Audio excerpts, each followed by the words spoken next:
de volta para ficar bem informado com a Débora. Vamos lá. Então, vamos mostrar um movimento na rodovia Carvalho Pinto. Imagens agora do quilômetro 89, lá no trecho de Paraibuna. Tem aí, gente? 1 milhão de veículos devem passar pelas praças de pedágio do corredor Ayrton Senna Carvalho Pinto neste feriado. Uma rodovia muito importante para o acesso à nossa região. Quem vai para Aparecida, muita gente vem de São Paulo, pega o corredor Carvalho Pinto Ayrton Senna. E quem está chegando pela Carvalho Pinto ali, tenta acessar a Dutra, tem um pouquinho de movimento, de trânsito carregado, então tem que prestar atenção. Agora a gente vai voltar para a Dutra, que é uma das principais rodovias utilizadas para chegar em Aparecida. E quem está por lá é a Caroline Rossazzi. Carol, que volta com a gente. Tem muito movimento de romeiro aí. Teve romeiro atropelado, inclusive, nessa madrugada. Conta pra gente. Oi, Débora, exatamente. Um homem de 34 anos que fazia o percurso até a Basílica de Aparecida de bicicleta foi atropelado no trecho de São José dos Campos da Via Dutra. O acidente aconteceu por volta das 5 da manhã no quilômetro 152, sentido Rio de Janeiro. De acordo com a Polícia Rodoviária Federal, o motorista fugiu sem prestar socorro e não foi identificado. A vítima foi encaminhada ao Hospital da Vila Industrial de São José dos Campos com ferimentos moderados. Importante a gente ressaltar e lembrar que a recomendação da concessionária que administra a rodovia é que os romeiros façam o percurso do outro lado da Via Dutra, no sentido São Paulo, que é o sentido contrário ao dos veículos. Essa recomendação é justamente para evitar o risco de acidentes. Mas o que acontece é que os romeiros acabam optando por esse lado, que é o sentido Rio de Janeiro, porque os pontos de apoio estão instalados desse lado, às margens aqui da rodovia Presidente Dutra. Débora. Inclusive, esse ano a CCR pediu para que os pontos de apoio fossem montados no lado da pista sentido São Paulo. Teve um papo aí com o pessoal que organiza os pontos de apoio, mas pelo jeito isso não foi atendido. Não foi. A desculpa que todo mundo comentou é que é muito ruim, não tinham pontos suficientes, né? Mas eu acho que é algo que tem que ser conversado um pouco antes. Eu acho que também ficou muito em cima da hora. A gente entende os dois lados, Sim. né? E fica torcendo, porque é um movimento impressionante. Sim, não verdade. param de chegar imagens aqui pra gente, pro jornalismo da Band. Você também pode ficar acompanhando pelo bandvale.com todas as atualizações, porque a gente está o tempo inteiro colocando as informações ali. E também na rádio Band Vale FM você acompanha ao vivo as informações das estradas. A todo momento, em tempo real, a gente está atualizando isso. Perfeito, Débora, muito obrigado pelas informações. Tô vendo aqui, ó, trovão aqui em Taubaté, viu? Vai chover bastante esse final de semana. Agradeço. E você tem um filho que estava comentando comigo, né? De 6 anos, o Samuel. Samuel, um beijo para o Samuel. Você que é papai ou mamãe, preste muita atenção nessa dica agora. Você sabe quando você pode perceber no seu filho problemas na saúde mental? Interessante, né? Depressão infantil existe. E quem vai ensinar um pouquinho pra gente comentar é o Dr. Labinas e também a Patrícia. Vamos assistir no 2-1.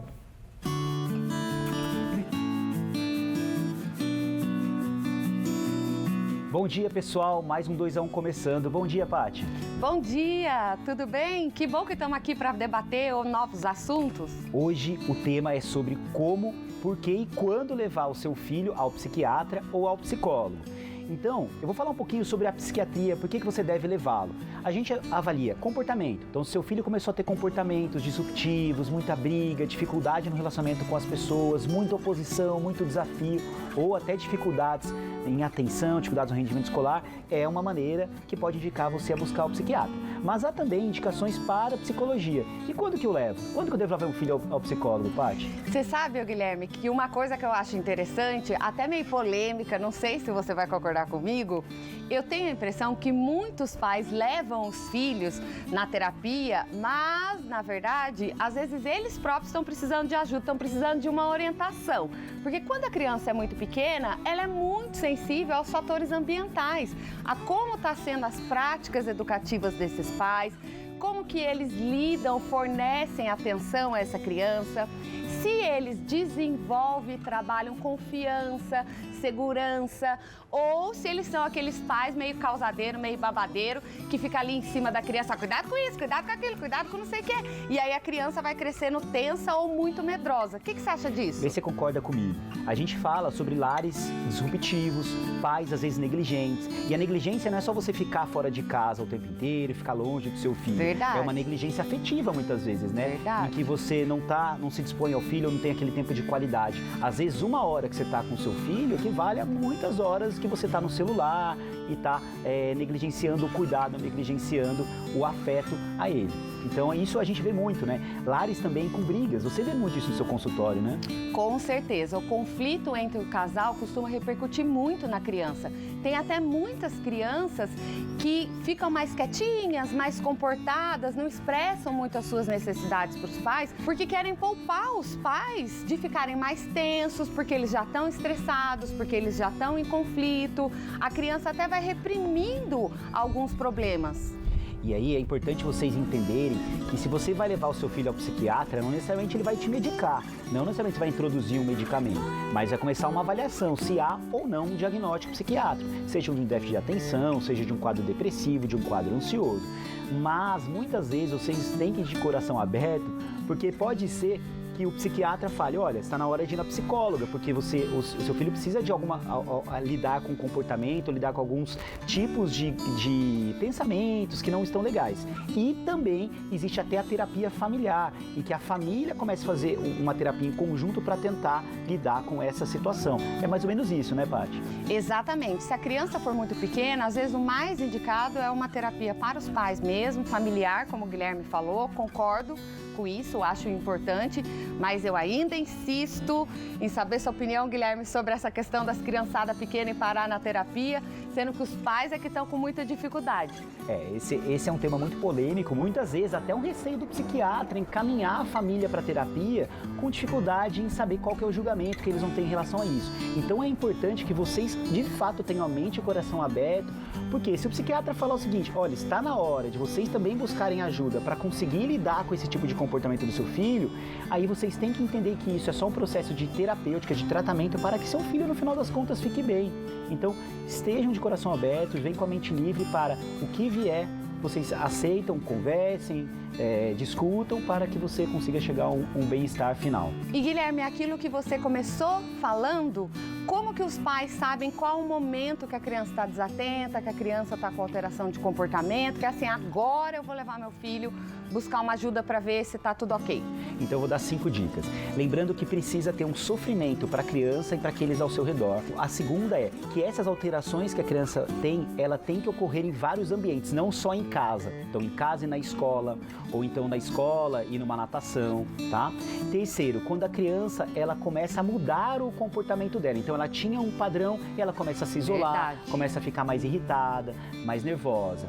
Um quarto padrão é quando essa criança ela começa a ficar muito disfórica, muito irritada, muito nervosa, discutindo com as pessoas, se opondo aos pais. E há uma quinta que eu vou deixar a Patrícia falar, te colocando em sinuca de bico, hein? Nossa, mas colocou numa sinuca mesmo, eu tava ouvindo aqui tão bonito. Mas eu acho importante a gente falar da tristeza infantil.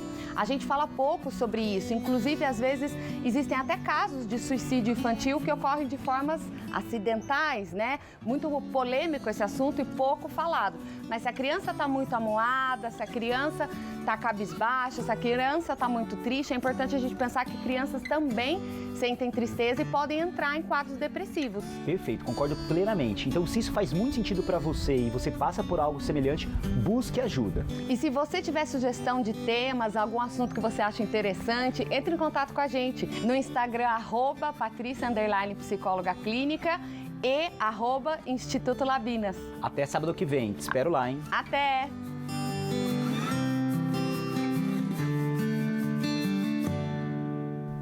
Esse quadro está fazendo muito sucesso, gente. Isso é muito legal, porque a gente gosta de poder compartilhar esses assuntos de psicologia, de psiquiatria com vocês. Um beijo especial para a doutora Patrícia e também para o doutor Labinas. Aliás, o doutor Labinas tem uma filhinha e agora vai ter mais um filhinho. É, coisa boa. A esposa dele está grávida. Eu vou Beijo aqui para a pra câmera 2, gente, para a gente mudar de assunto agora aqui no nosso Manhã na Band. Por quê? Será que o pet também tem uma fase infantil, é igual às crianças? Será que o pet é criança até o fim da vida? Olha só o que o Dr. Eric trouxe hoje pra gente no Momento Pet. Eis que chega a Semana das Crianças. E você sabia que o seu pet, na verdade, também é uma criança? É sobre isso que nós vamos falar aqui hoje no Momento Pet.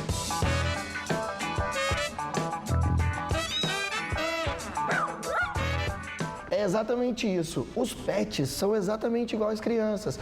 Inteligentes quanto, mas sem noção nenhuma do perigo e do problema. Eu vou listar algumas histórias, vamos dizer assim, de alguns episódios em que a gente consegue pontuar exatamente o quanto esses animaizinhos não têm noção, exatamente igual uma criança, tudo bem? Vamos começar então.